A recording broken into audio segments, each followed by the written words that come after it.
Hello friends, তোমরা সবাই কেমন আছো? আশা করি সবাই ভালো আছো বন্ধুরা। আমিও ভালো আছি। আজকে তোমাদের কাছে যথারীতি আমি আবার ব্রেকফাস্ট আর লাঞ্চ একসাথে নিয়ে চলে এলাম, কারণ আজকে ভীষণ তাড়া আছে বন্ধুরা। একটু বেরিয়ে যাব, কোথায় যাচ্ছি কি করছি আমি তোমাদের কাছে পরের ভিডিওতে অবশ্যই নিয়ে আসব।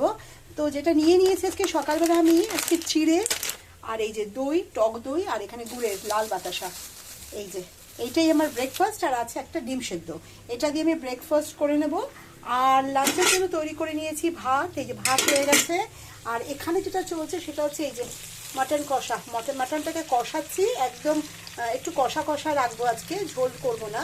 মাটনটা কষা হচ্ছে। আর এই যে মাটন সেদ্ধ জল, যেটা স্টকটা আমি পরে দিয়ে দেবো, এটাকে কষে যাক ভালো করে। ব্যাস, আজকে এই অবধি আমার মেনু ব্রেকফাস্ট আর লাঞ্চের।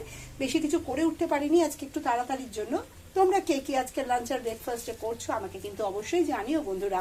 আর এই রান্নাটা হয়ে গেলে আমি তোমাদের কাছে অবশ্যই একটা ফাইনাল লুক নিয়ে আসছি আমার রান্নার, আজকে লাঞ্চের ডিশের আমি নিয়ে আসবো তোমাদের কাছে। তোমরা দেখতে থাকো আমার পরের ভিডিও। তোমরা সবাই ভালো থেকো, সুস্থ থেকো।